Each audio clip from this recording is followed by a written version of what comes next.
नमस्कार दोस्तों, आज की कक्षा में हम देखेंगे हिंदी व्याकरण एवं रचना प्रबोध का अध्याय 14 शुद्धिकरण। इसके अंतर्गत शब्द शुद्धि और वाक्य शुद्धि दोनों दे रखे हैं, पर हम आज शब्द शुद्धि का ही अध्ययन करेंगे। तो शुरुआत करते हैं आज की कक्षा की। भाषा विचारों की अभिव्यक्ति का सशक्त माध्यम है और शब्द भाषा की सबसे छोटी सार्थक इकाई है, ये हम जानते भी हैं।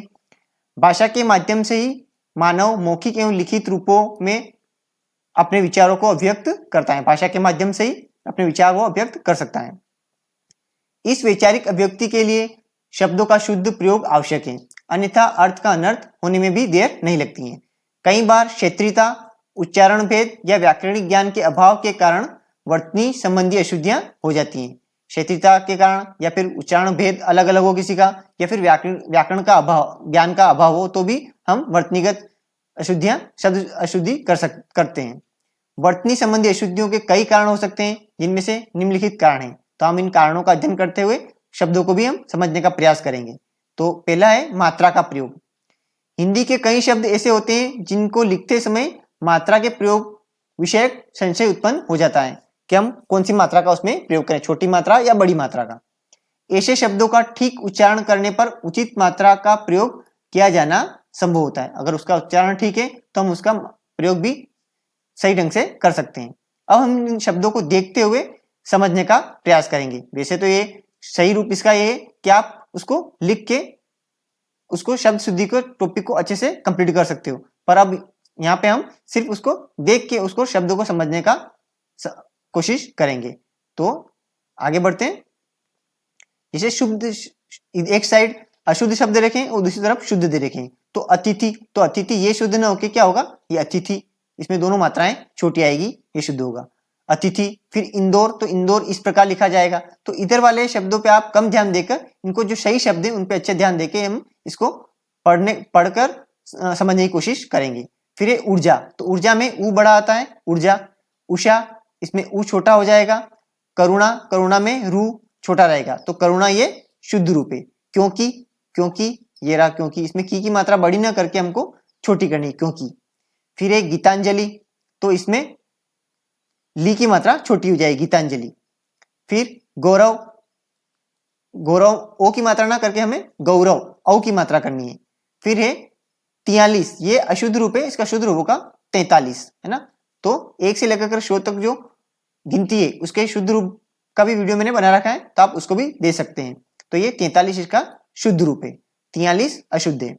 फिर त्रिपुरारी, तो त्रिपुरारी का शुद्ध रूप ये है।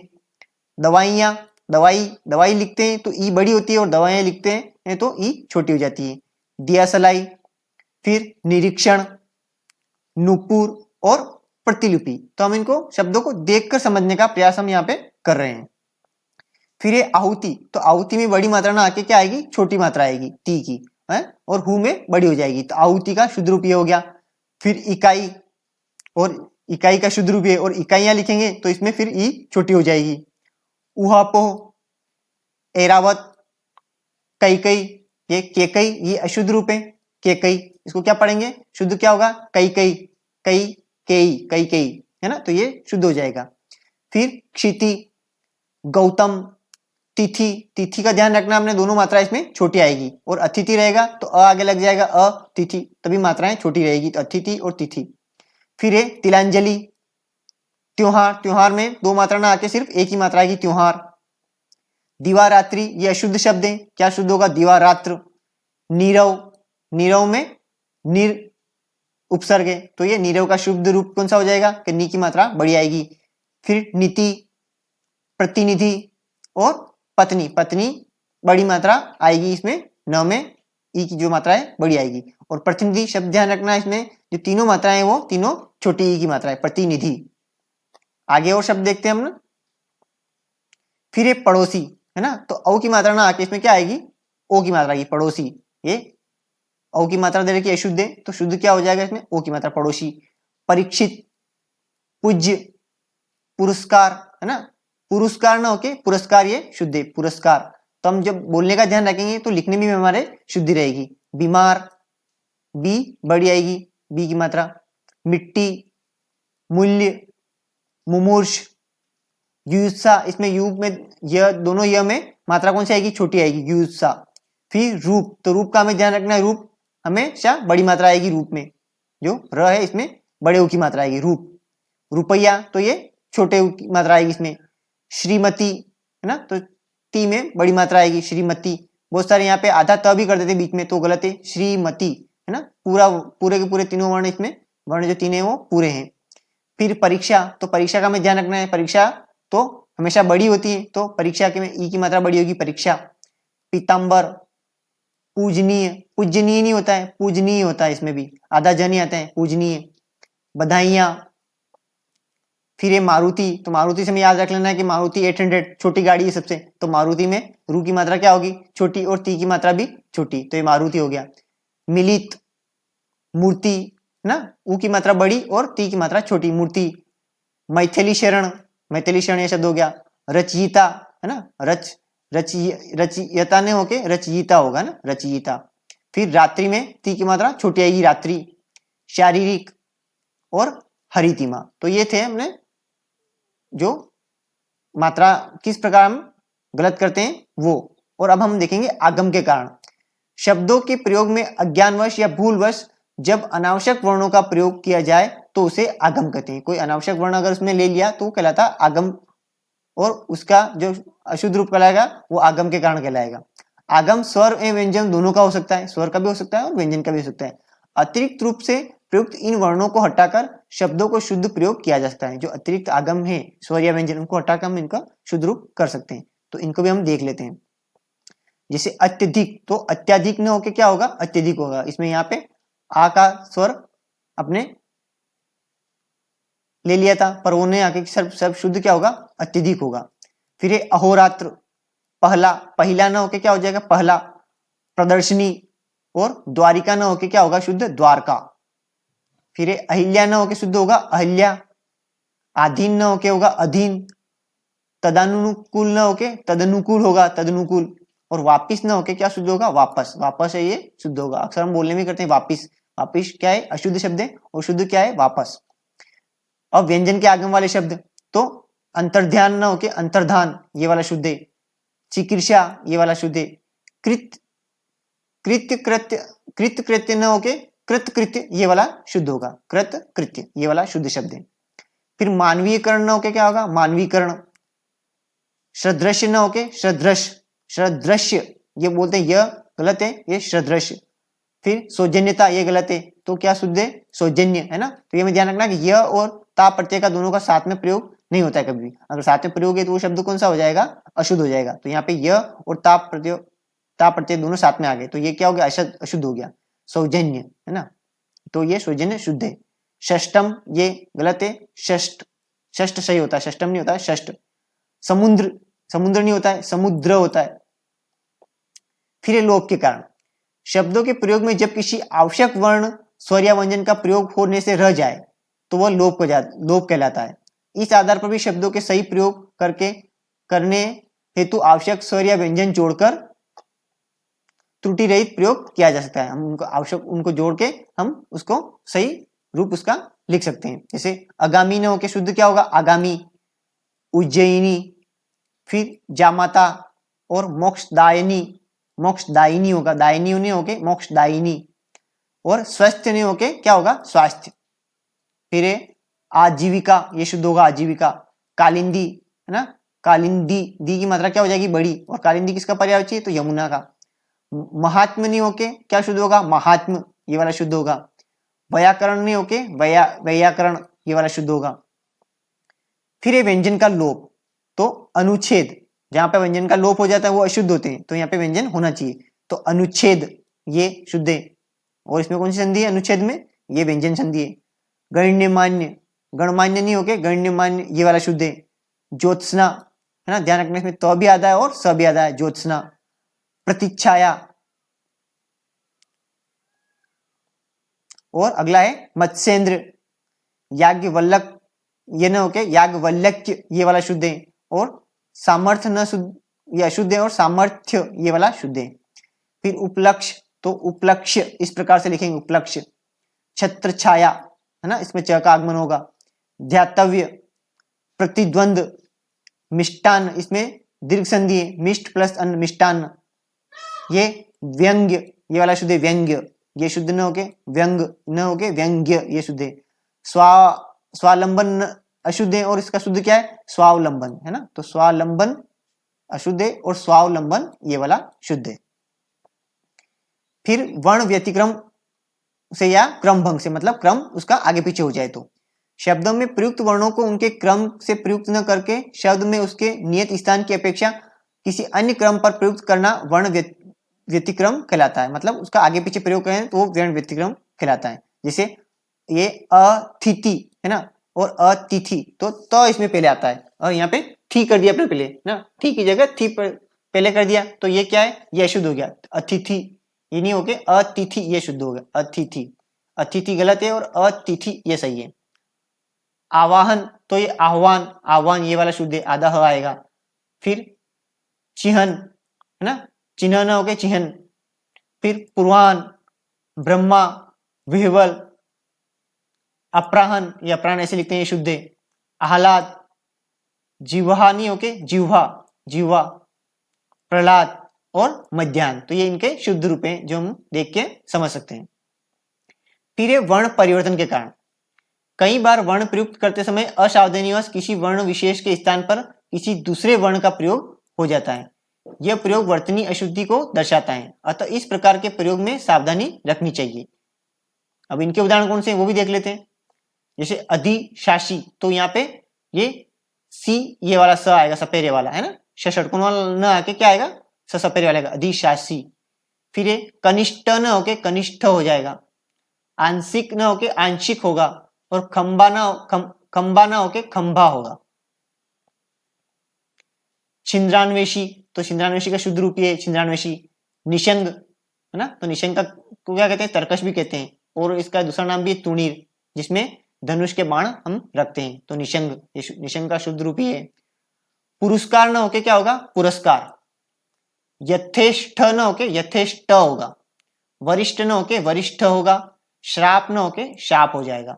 शाप अपने बोलते हैं श्राप, यही वाला बोलते हैं, बाकी शुद्ध क्या है, शाप। संगठन न होके संगठन होगा, संगठन।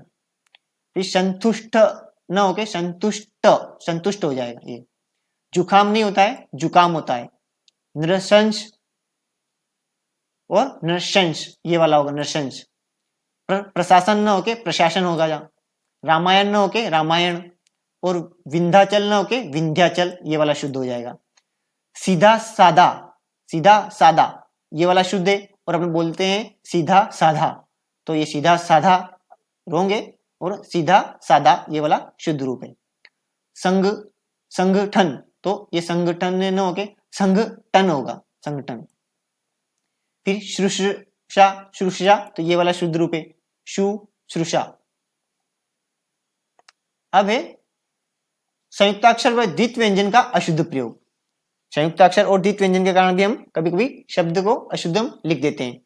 दो व्यंजनों के बीच स्वर का अभाव संयुक्ताक्षर बनाता है। अगर एक आधा व्यंजन है और एक पूरा है तो वो संयुक्ताक्षर बनाता है। वहीं दो समान व्यंजनों में से कोई एक जब स्वर रहित हो, मतलब एक आधा हो, और उसके तुरंत एक दूसरे के बाद आए हो, तो ऐसा प्रयोग द्वित्व कहलाता है। शुद्ध लेखन के लिए इन संयुक्त एवं द्वित वर्णों का प्रयोग में हमें सावधानी रखनी चाहिए। जैसे तो ठीक है, अद्वितीय, तो अद्वितीय ये वाला शुद्ध है। उत्तीर्ण, तो इसमें उत्तीर्ण, ये इसमें द्वित व्यंजन है, तो इसमें द्वित व्यंजन अपना प्रयोग नहीं किया तो ये अलग रोंग हो गया, और ये उत्तीर्ण ये वाला सही है, उत्तीर्ण। उल्लिखित है ना, उल्लेखित कर लिखते हैं हमने, ये गलत है, उल्लिखित ये वाला सही है। न्यौछावर, न्यौछावर ये गलत है, और न्यौछावर ये वाला सही है। बुधवार नहीं होता है, बुधवार होता है। रखा, वृद्धि, और संक्षिप्ति, संक्षिप्तीकरण, तो संक्षिप्तीकरण ये वाला बड़ी मात्रा आएगी में, संक्षिप्तीकरण, तो ये जो दे रखा है ये शुद्ध है, संक्षिप्तीकरण। उत्तम नहीं होके उत्तम शुद्ध होता है। उल्लंघन, उल्लंघन ये शुद्ध है, उल्लंघन ये नहीं है, उल्लंघन ये वाला शुद्ध है। निमित्त नहीं होके निमित्त होगा। प्रज्वलित ना, प्रज्वलित ये शुद्ध है। योद्धा और विद्यालय, या आधा ध ना के विद्यालय, इस प्रकार वाला ये जो लिखते हैं ये शुद्ध है। फिर शुद्धिकरण है ना, तो इसमें धी की मात्रा बढ़ेगी, शुद्धिकरण। जिसके पीछे करण आता है उसमें पहले वाले शब्द की मात्रा क्या होती है, बड़ी होती है, तो शुद्धिकरण ये हमें ध्यान रखना है। फिर अगला कारण कौन सा है, पंचम वर्ण, अनुस्वार या अनुनासिकता का प्रयोग। इनके प्रयोग के कारण भी हम कभी कभी शब्द अशुद्ध कर देते हैं। कई बार शब्दों में अनुस्वार या अनुनासिक चिन्ह के प्रयोग की आवश्यकता होती है। इनमें से अनुस्वार के स्थान पर अनुनासिक और अनुनासिक के स्थान पर अनुस्वार का प्रयोग त्रुटिपूर्ण होता है। मतलब जो अनुनासिक का प्रयोग करना वहां तो अनुस्वार का प्रयोग कर देते हैं, और अनुस्वार का प्रयोग करना होता है वहां अनुनासिक का प्रयोग कर देते हैं, तो तब भी शब्द अशुद्ध हो जाता है। अतः इनके प्रयोग में विशेष सावधानी की जरूरत होती है। जैसे अंकुर, तो अपने यहाँ पे चंद्र बिंदी न लगा के अनुसार लगाना है, अंकुर। आंसू, कांच, गांधी, चांद, है ना, चांद पे चंद्र बिंदी लगेगी, अनुसार नहीं लगे, चांद। फिर झांसी और थूक, थूक में बड़ी मात्रा आएगी और अनुसार नहीं लगेगा, थूक। फिर अंधा, तो इसमें चंद्र बिंदी नहीं लगेगी। ऊंचा, कुआ, कुआ को भी ध्यान रखना है, कभी कभी चंद्र बिंदी जो रहती है क पे लगा देते हैं ना, तो कुआ आ पे आएगी चंद्र बिंदी। चंचल, जगन्नाथ, झूठ और दांत। आगे दिनांग, दिग्नांग, वांग्मय, षण्मुख, संलाप, संहार, हंसना, है ना, हंसना पे अनुस्वार नहीं आएगा, चंद्र बिंदी आएगी। हंसिया। फिर पांचवा षण्मास, संलग्न, संचय, हंस और हंसमुख, तो ये इनके शुद्ध रूप हम जो देख रहे हैं। फिर रेफ व र के अशुद्ध प्रयोग के कारण भी हम अशुद्धिया कर देते हैं। र तथा रेप के असावधानी पूर्वक प्रयोग के कारण शब्दों में वर्तनी दोष आ जाता है। अतः शुद्ध वर्तनी प्रयोग का ध्यान रखते हुए इनके प्रयोग में सावधानी रखकर हम त्रुटिपूर्ण प्रयोग से बच सकते हैं। जैसे अर्थात, ये तो हलंत वाला आएगा, अर्थात। अनुग्रह, अनुग्रह ने होके अनुग्रह सही है। आशीर्वाद, चरमोत्कर्ष, दुर्गति, समर्थ, है ना, तो र का प्रयोग थ पे होगा, मतलब जहां पे हम इसका बोलते हैं उससे उसके बाद वाले वर्ण पे इसका प्रयोग करते हैं। पहले इसको बोलते हैं और उसके बाद वाले वर्ण पे इस पे प्रयोग करते हैं। समर्थ। पुनर्जन्म, बृहस्पति, मूर्धन्य, विग्रह, विग्रह न होके विग्रह सही है। श्रृंगार, तो ये श्रृंगार शुद्ध है, पूरा ऐसे लिख देते हैं हम करके, तो ये अशुद्ध है, और ये वाला श्रृंगार ये शुद्ध है। सृष्टा, सृष्टा ये वाला शुद्ध है, ये सृष्टा शुद्ध है। श्रोत। फिर अहर्निश, अनुग्रहित, है ना, ग्रह ये वाला लिखना है, री की मात्रा लगानी, तो ये शुद्ध है, अनुग्रहित। कृशांगी, तीर्थंकर, दर्शन, है ना, जो र का रूप है वो किस पे आएगा, श पे आएगा, दर्शन, तो ये शुद्ध है। नर्मदा, प्रत्यर्पण, मर्यादा, मुहूर्त और वृद्धिकरण। संग्रहित, स्रोत और सृष्टि, तो ये शब्दों के रूप हमको देख के इनको अच्छे से समझना है। सृष्टि, तो सृष्टि का शुद्ध रूप ये हो जाएगा, सृष्टि। फिर है संधि। संधि के नियमों की जानकारी के अभाव में भी शब्दों में त्रुटि होने की पूरी संभावना रहती है। अगर संधि के नियम की जानकारी नहीं है तो भी त्रुटि इसमें हो जाती है। अतः वे शब्द जो संधि शब्द बन रहे हैं उनके प्रयोग में संधि के नियमों के सावधानी पूर्वक प्रयोग से हमें शब्दों का शुद्ध प्रयोग कर सकते हैं। जैसे अत्याधिक न होके क्या होगा, अत्यधिक होगा, इसमें यण संधि है तो हमें ध्यान होगा तो हम बता सकते हैं अत्यधिक। फिर अंत्याक्षरी, अभ्यंतर और कविंद्र, इसमें दीर्घ संधि इसमें भी, और ये जो ऊपर के तीनों इसमें कौन सी संधि, तो इसमें यण संधि। ये अभ्यारण्य ये अशुद्ध पूरा आएगा, अभयारण्य। अन्विति, उपयुक्त और उच्छ्वास। फिर है उज्जवल, तो इसमें दोनों ज आधे आएंगे। पुनरावलोकन, पुनरावलोकन नहीं होता है, पुनरावलोकन होता है। पुनरुत्थान नहीं होके क्या होगा, पुनरुत्थान होगा। तत्वाधान न होके तत्वावधान होगा, तत्वावधान। भास्कर, तो इसमें ये स आएगा, सपेर वाला आधा स, भास्कर। रविंद्र, बड़ी की मात्रा आएगी रविंद्र में। षड्यंत्र और सम्यक ज्ञान न होके क्या होगा, सम्यक ज्ञान होगा, क नहीं आएगा, सम्यक ज्ञान। गत्यवरोध, गत्यावरोध नहीं होगा, गत्यवरोध होगा। पुनरोक्ति नहीं होगा, पुनरोक्ति। दुरावस्था न होके दुरवस्था होगा, दुरवस्था। भगवत गीता ना हो गए, भगवत गीता होगा, द आएगा, त की जगह द होगा, और वो कौन सा होगा, हलंत वाला, भगवत गीता। मेघाच्छन्न, लघुत्तर और संसद सदस्य और सरोवर। तो ये इनके शुद्ध रूप सर्वर्ण होके क्या होगा, सरोवर हो जाएगा। फिर है समास। समास के कारण शब्दों के शुद्ध प्रयोग हेतु समास के नियमों का ज्ञान भी होना आवश्यक है। भाषा व्याकरण में आने वाले सामासिक पदों के प्रयोग में समास के नियमों का ध्यान रखकर हम त्रुटियों से बच सकते हैं। तो समास के नियम याद होंगे तो भी हम उस त्रुटियों से हम बच सकते हैं। अब ये समास की त्रुटि वाले हैं वो शब्द देख लेते हैं। जैसे अष्टवक्र होके क्या हो जाएगा, अष्टावक्र।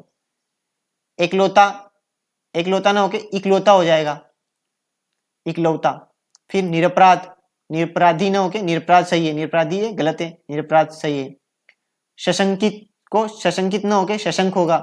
यौवनावस्था ना होके युवावस्था होगा, यौवनावस्था ये गलत है, युवावस्था सही है। अहोरात्रि ना होके अहोरात्र शुद्ध है। फिर दिवारात्रि ना होके दिवारात्र ये वाला शुद्ध है।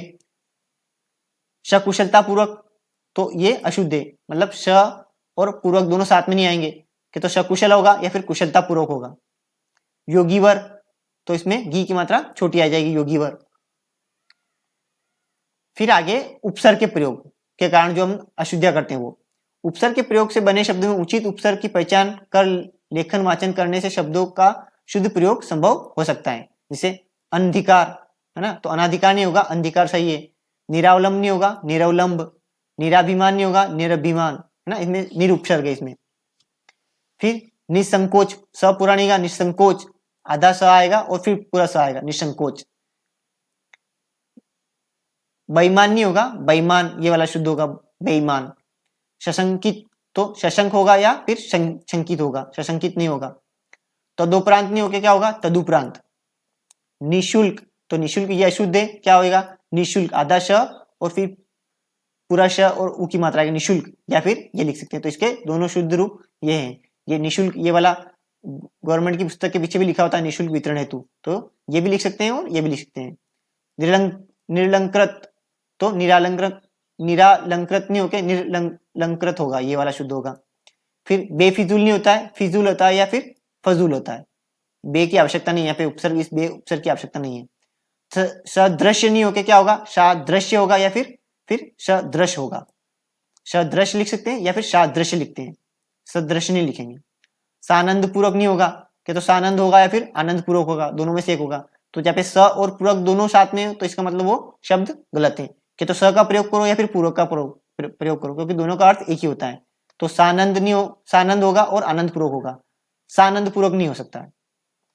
फिर प्रत्यय के प्रयोग के कारण, प्रत्यय के नियमों की जानकारी के अभाव के कारण भी शब्दों में त्रुटि होने की पूरी संभावना रहती है। अतः प्रत्यय के सही व सावधानी पूर्वक प्रयोग से लेखन में होने वाली अशुद्धि से बच सकते हैं। जैसे अनुपातिक न होके अनुपातिक होगा, अनुपातिक। फिर उपनिवेशिक न होके औपनिवेशिक होगा।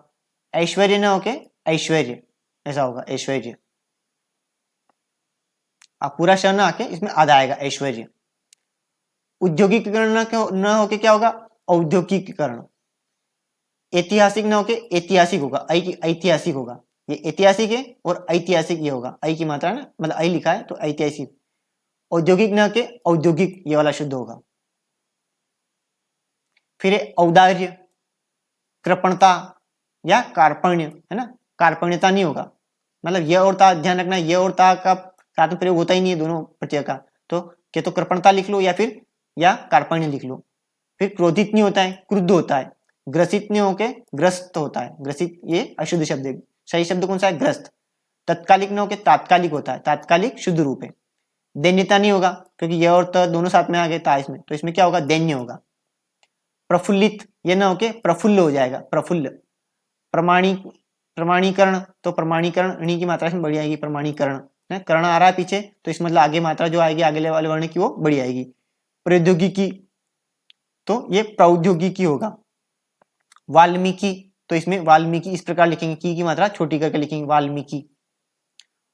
औदार्यता नहीं होता है, उदारता सही होता है। कौनते नहीं होके कौनते ही होता है। गौरवता नहीं होके गुरुता होता है, गौरवता ये शब्द गलत है, गुरुता सही है। चातुर्यता नहीं होता है ना, यह और तो साथ में है तो चातुर्य होगा या फिर चतुरता होगा। दारिद्रता ये भी गलत है, यह और ता प्रत्यय दोनों साथ में आ गए, दरिद्रता हो सकता है या फिर दारिद्र्य हो सकता है। धीरता और धैर्य, धैर्यता नहीं होगा। प्रामाणिक होगा, प्रामाणिक नहीं होके प्रामाणिक हो जाएगा। प्रागैतिहासिक नहीं होके प्रागैतिहासिक ये होगा, आई की मात्रा आएगी इसमें गे में। भाग्यमान तो ये तो अशुद्धि है, भाग्यवान होगा, भाग्यमान होता ही नहीं, भाग्यवान होगा। व्यवहारिक नहीं होता है, व्यावहारिक होता है, तो ये व्यावहारिक ये शुद्ध है। फिर लिंग से संबंधित अशुद्धियां जो हम करते हैं, हिंदी में स्त्रीलिंग व पुल्लिंग शब्दों के प्रयोग के विशिष्ट नियम हैं जो हम लिंग वाले अध्याय में विशद पढ़ चुके हैं। लिंग परिवर्तन व पहचान के नियमों का सही प्रयोग हम अशुद्धि से सही प्रयोग कर हम अशुद्धि से बच सकते हैं। जैसे शुद्ध क्या है, अनाथिनी होता है, अनाथिनी नहीं होता है, अनाथी होता है, अनाथ। गुणवानी नहीं होता है, गुणवती होता है। चूही नहीं होता है, चूहिया होता है ना, चूहिया। ठाकुरनी नहीं होता है, ठकुराइन होता है।